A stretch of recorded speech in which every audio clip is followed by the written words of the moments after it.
Welcome to Elementary Algebra, Chapter 1, Fundamental Operations. The book is by Harold Jacobs. I'm your presenter, Molly Crocker. This material is copyrighted.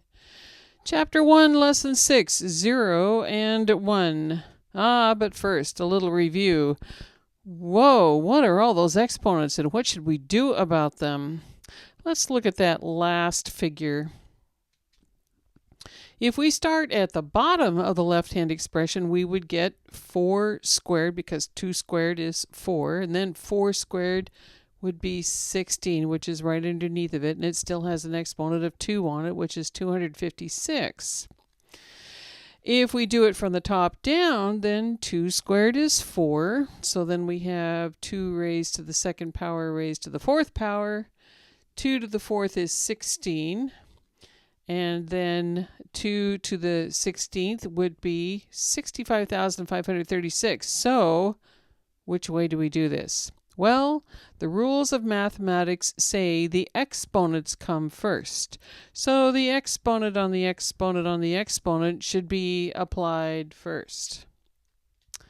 What about these? This is, in the previous slide we established that 4 exponents of 2 is going to be 65,536. So this figure is 2 raised to the 65,536th power. And I had to use a calculator other than the TI to get a response. The E in red is calc speak for scientific notation, which is powers of 10, not 2. That translation is shown in the last line. So that E means the number in front of it times 10 to the power 19,728. Now, if you try to raise 2 to this impossibly large number, you simply get an overflow message. Oh, now let's turn to the lesson at hand. What is 0? So this little newspaper item was found in, 1970 or so? A Chicago woman found it almost impossible to choke off a stream of letters churned out by the computer at her credit card company. The letters threatened her with legal action if she did not pay $0 immediately. Well, computers and the internet are not very intelligent. Artificial intelligence is just programming.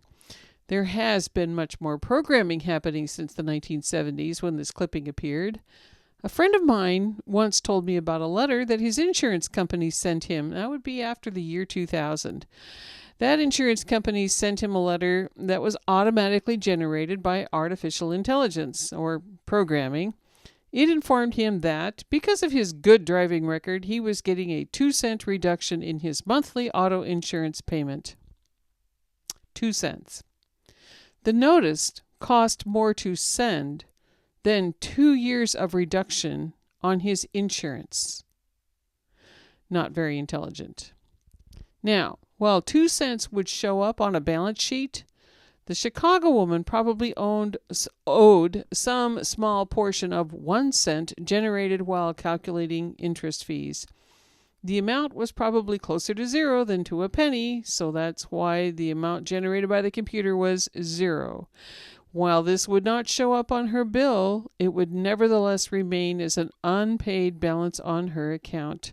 Thus, the endless stream of threatening letters. Press pause and take this little quiz on some scratch paper.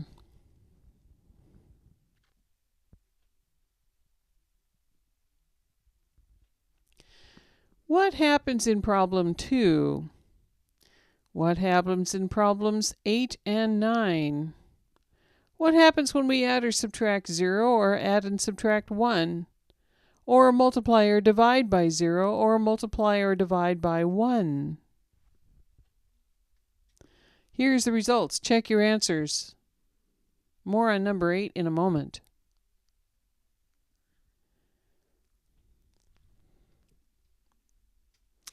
Let's cover some ideas, some terminology.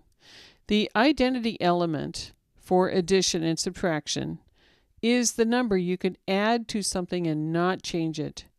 The identity element for addition and subtraction is 0. You can add or subtract 0 and not change the number. The identity element for multiplication and division is 1. The identity element of the number does not change. Or I should say, the identity of the number does not change when we multiply or divide by 1. This is how it looks in algebra. A number multiplied to 1 is the number. 1 times x is x, or 1 times the number is the number. The number times 0 is going to be 0, or 0x is 0. Notice again, we talked about this more recently about coefficients, and when it's separated by a dot, like in the third example on the top of the second column, x times 0 equals 0, we want to put a multiply dot between the variable and the number. What happens when we try to divide by 0? We just get nonsense, because trying to divide anything into pieces of size 0 is, well, what is it? It's just nonsense. When you do this on your calculator, you get something. You'll get an error message of some kind. It might even just say, this is undefined. Let's look at this another way. Using some arithmetic you know. On the left, 15 divided by 3 is 5. We can turn this around into a multiplication problem and show that 5 times 3 is 15. On the right, however, let's pretend we want dividing by 0 to come out to be 0.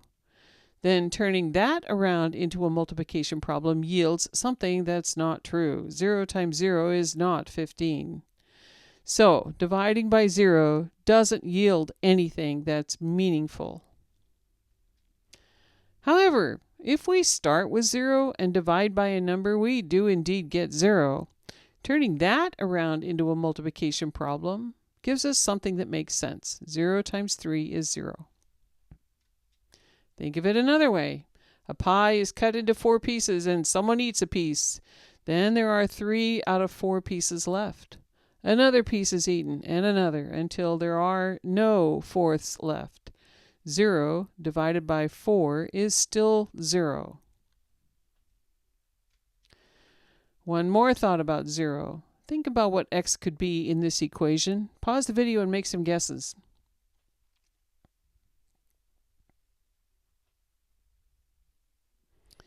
Did you test your guesses? What did you figure out? Nothing works. Why? Because there is no number that is 3 more than itself. 0 is not a solution to this equation. Nothing works. Nothing is not always the same as 0. Say that with me. Nothing is not always the same as 0. Here's a little number theory. You don't have to do these problems. Well, you can probably do them in your head. But if you're not seeing a pattern, then pick up a calculator to do them. I start with 900, and I divide by a large number, 100, and that comes out to be 9. But 900 divided by 90 is going to be 10. That's more than 9. 900 divided by 9 is 100. 900 divided by 1 is 900, so the numbers I'm dividing by get smaller and smaller. What happens to the result, the quotient? Quotient keeps getting larger and larger.